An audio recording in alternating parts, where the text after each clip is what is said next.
Who's your emergency contact? Who should we notify in the case of death? Welcome to the USP, where I spent the last 2+ decades of my life. I'm taking you through the course of my time, and I'm currently in the SHU. I'm pending an investigation for inciting a riot and threatening bodily harm on a staff. So if I get convicted of this, they're gonna send me to the SMOOth program. That's I think it's called Special Monitoring Unit in Lewisburg, Pennsylvania. But while I'm in the SHU, there's things that's still going on with the homies on the compound. I had a couple questions about, what did we do with the homie Rodney that got us in the racial riot? Like, did we DP him? Or what about the homies that didn't participate when the riot jumped off? When I was in my cell, coughing up blood, coughing up that black, whatever it was, for a couple weeks. And when I'm saying coughing, I'm like hacking. And I couldn't go like 2 or 3 minutes without coughing up my lungs, because whatever they stabbed me with in the back, I ended up catching like an infection with it. So while I'm sitting in the cell during the lockdown, I got upset about the situation. But like I said, my homie Bryson, he's a man of few words, but he said, but when he speaks, you gotta listen to him, because he's a very intelligent individual. And not only that, he's humble and caring. And he said something, hey, those are good homies out there. The situations that we got ourselves into it can be shocking to some. And, maybe sometimes people think, when you're having a conversation with people, they're always with that rah-rah, like they about it, that they, whatever goes on, they with it, they're gonna ready to pop it off, blow it up. But when you're facing the extreme, just the crazy ass odds that we were facing at the time, it could be scary. For me to say that I wasn't apprehensive or afraid or scared, I'd be lying to you. But I don't really operate in that spectrum, because regardless if I'm about to piss my pants or shit myself in a situation, I'm committed. So I'm still gonna go through with it regardless of how fast my heart is beating. But like the homie Bryson said, these are good homies. But at the same time, we have to hold people accountable for things that they do. Even myself, if I fuck up or whatever, I get held accountable. And the decision that I made to participate in that riot, a lot of homies weren't happy about that. They didn't agree. They didn't like that decision. So, the repercussion from my decision was I was asked to step down from my role. And like I said before, it wasn't a role that I pursued or took for myself. It was just through the course of my bid and time, the homies, I'm grateful they respected me enough and felt that I was capable of doing the job of mediating and dealing with all the issues that came up through the course of our time. Now, I'm in the SHU at this time, and the homie L from Frisco, he's a Samoan from Frisco, he comes back to the SHU with some gifts for, the homies back there. And,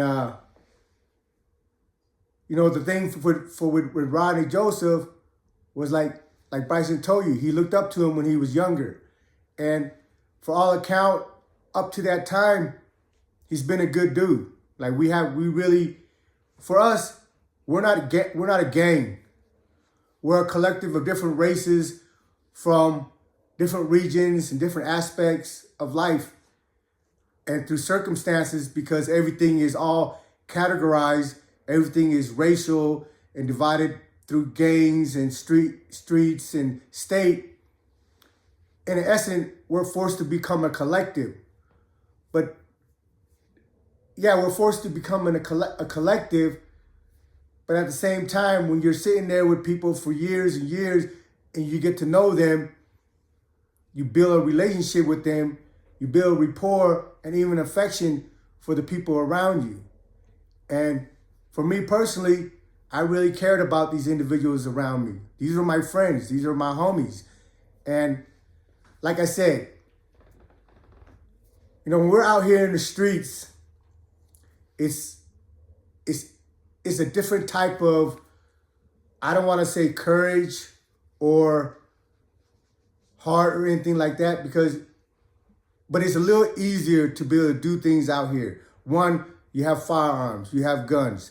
Two, you can pick up the phone and call reinforcement, backup. Three, you can always escape the situation, leave town, leave state, or don't show up. In a penitentiary, you're boxed in. And it's a different animal, especially if you have a couple hundred dudes coming at you armed with knives and you're stuck out there on the yard, short-handed and unarmed. So even though I felt some type of way while I was in the cell, Bryson made me realize that, hey man, this is just, it's not, I don't want to say that not everybody's built for this, but it's just a different animal. And, the thing that Bryson pointed out is that, man, we're responsible. Him and I, we're responsible for the homies on the compound. And at the end of the day, we did our job. None of the other homies got hurt. We put ourselves on the front line. And we have to accept that. That's the role that we accepted. That's the role that we bought into. And at the end of the day, we did what we were supposed to do. So, but for Rodney, to make up, because we know that he made a mistake. The mistake wasn't that he wanted to stand with his cousin. The mistake was that he didn't do much. But we had at the end of the day, we had a meeting at the Buddhist thing, and Bryson informed him like, hey, this is your one pass. And the pass that you got is because we really genuinely love and respect you. But the next time you put us in harm's ways like that, Bryson told him that he's going to have to deal with Bryson. And from what you guys seen, what Bryson looks like, not just his appearance, but his capability, he's an extraordinary human being. No one in their right mind wants to do something that they have to face Bryson. But at the same time, for him to make up the situation, when the next mission come, he's being volunteered. So while we're in the shoe, L comes back into the shoe and he explained why he was in the shoe. We had a homie, I guess he's a homie, he's a Caucasian, he's white. But when he first came on the compound, he came from an FCI Florence. When he first came, he always talked that tough shit, but he tried to pass off that he was half Vietnamese. But then it come to find out that he wasn't any type of Asian. He was pure white, but he was married to a Vietnamese. But I guess in Seattle, they have a car called the API, Asian Pacific Islander. And he ran hard with the APIs out there in Seattle. So when he came to the feds, he continued running with the homies, with the Asian Islander. Now, I don't know the whole story of how he ended up in USP-Atwater.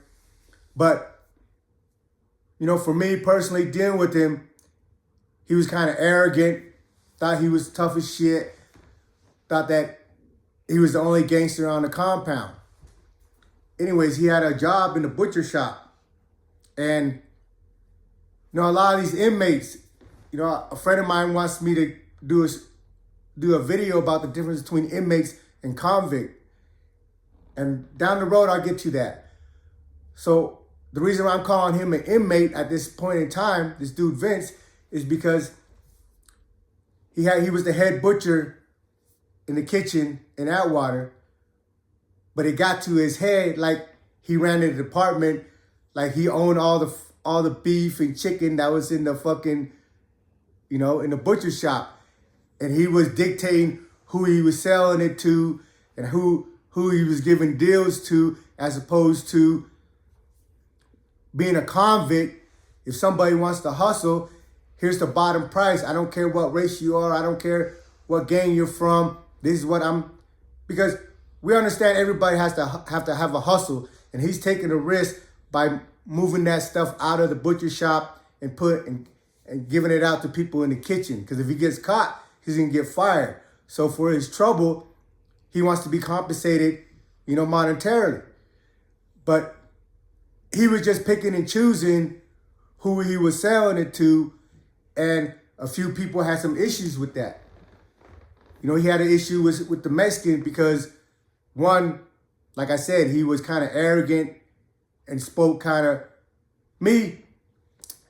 doesn't matter how tough you are, there's always a level of courtesy and respect you should afford the next man, unless you're gonna bust him in the mouth. If you're not gonna bust him in the mouth, you should always conduct yourself with respect and courtesy. So we had a couple confrontations with the Mexicans because their issues was the way how he spoke to them when they were trying to address, hey man, how come you're not selling us anything? How come you're not letting us hustle? Because everybody in there wants to hustle. Unless you have family and friends that are sending money on your books, whatever you need, whatever you're trying to get in there, you got to get it yourself. You got to get it from the dirt. And like I've told you, like inflation is outrageous in there. The cost of doing business, the cost of accumulating things is outrageous. Because to get things into the penitentiary takes a lot of mechanism to go right, to be perfect. And a lot of times you're going to take losses before you're able to get your lick off. So when it finally comes in, everything is like time 10. Like a gram out here is what? $20. In there is $250 or $300. And I'm talking about a gram of weed. If you're trying to get anything outside of that, the harder stuff, it's $500 to $600 to $700 a gram. But people think, oh, this shit is outrageous. The price is outrageous, but they don't take into account all the trouble that it takes and all the risk that it takes for it to get brought in. So most people that are in a penitentiary have habits. And a lot of them, I would say at least 65 to 80% of them have, drug habits. So to support their drug habits, they hustle. They do whatever. Some of them draw cards. Some of them sell food out the kitchen. Some of them iron clothes, clean sales. There's 101 way to get money in there. Well, we already warned him about what he was doing in the butcher shop. We're not trying to tell him that he can't hustle or anything like that, but we're trying to say, hey, we're convicts, homie. All this stuff belongs to the BOP. This is not your personal shit. And the way you're conducting yourself or the way you talk to people is offensive. And the only reason that the Mexican hadn't moved on him before or prior is because he's associated with us. And for the most part, everybody on the compound, regardless of the race, regardless of the gang, had respect and love for us because we made it our motto to conduct ourselves with respect, whether it's in business or just on a daily basis. Well, he ended up having a conversation with the DC. And this is the story that was told to us by L when L came back to the shoot. And the DC dude was really offended. And they wanted to hit him. Us, we cannot, not just us, but anybody cannot allow another race to hit one of your own. Because once you do that, then no other race, no other gang is going to respect you. So anytime they have an issue with your homeboy, they're not going to come and be respectful and present the case to you. They're just going to take off and punish him. And if they take off and punishing him without our sanction, and we don't retaliate and do anything, then again, no one's going to respect us. Because if we allow another race to put hands on one of ours, we have no choice but to retaliate and take off on whatever prospective group that violated the rules. So the DC brought that issue to our attention, or to the homies' attention. I wasn't there. And we had a choice. Either we go to war with the DC, or we punish Vince. And the homies took everything into account, and they took into account that he has a habit of being arrogant and being disrespectful. And it's happened, multiple times already. So do we risk this guy getting us into a wreck with the DC, or we deal with him? So they decided they're going to deal with him. And the person they nominated was L and Rodney Joseph. They had them meeting in the Buddhist, in the chapel during our designated Buddhist service. So when they come out, L said, Rodney, they call him the Hammer. He used to be a boxer. So he knows how to sling it. And he said he just grabbed Vince's arm. He said he didn't even, and just hit him. He said he didn't even look like he hit him hard or full swing, but he knocked Vince out cold. And then the homie L started jumping on his head. They said Rodney just hit him and walked away, left him on the sidewalk, slump. And L came and started kicking him and stomping him in the head. So when the CEO comes, when they seen the incident, when they come, they only saw one person stomping out Vince, so they locked L up, and Rodney got away with it. But, he was, like I said, it's not a punishment or anything that he was nominated, but it was just like, hey, look, you fucked up, you put us at risk for everybody's peace of mind, so no one has hard feelings about whatever transpired in the riot. You're going to have to step up and do your part. And to his credit, he did it. He didn't refuse the mission. He did it.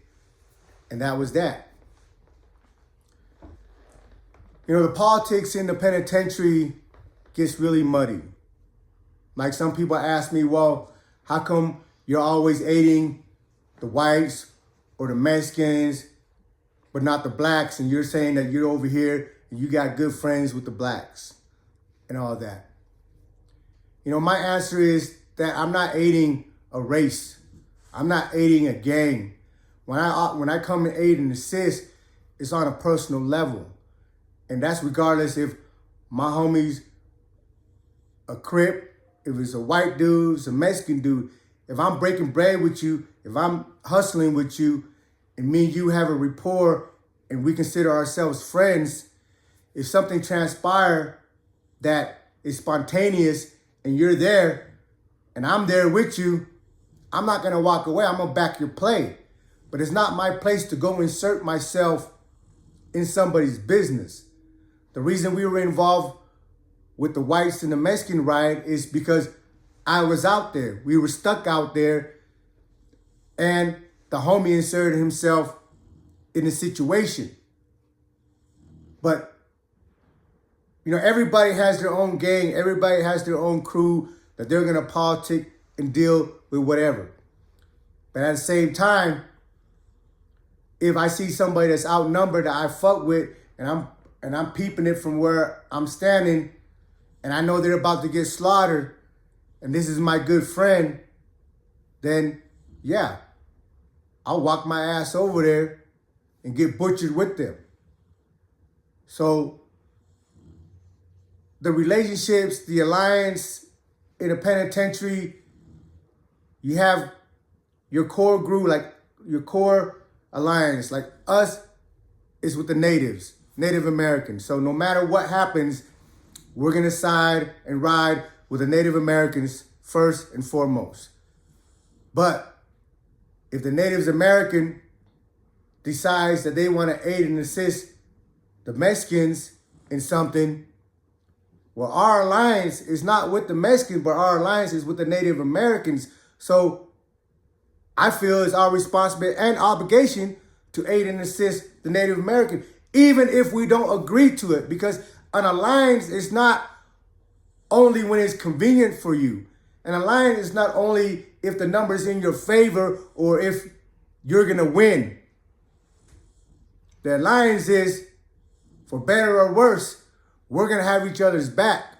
And then once the smoke clears, once the situation is dealt with, then we can come back to the table and debate on who's wrong and who's right and what are the repercussions for involving us in this or that. It's hard to explain. It might be hard to understand, but that's just the nature of the beast.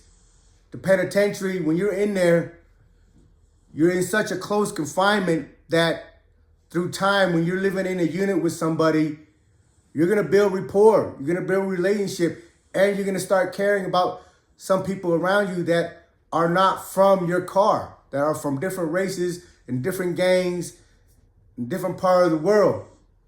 And there's no written standards or rules on how you conduct yourself accordingly when shit jumped off. Those are to each his own. But if you're a man,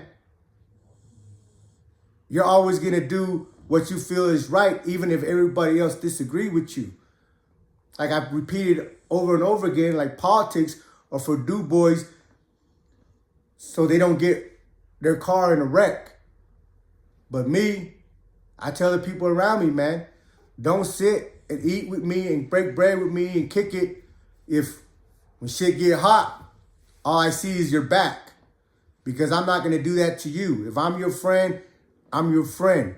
And if me and you are in a situation, if we're hustling or whatever, and something comes up, we're going to go deal with it.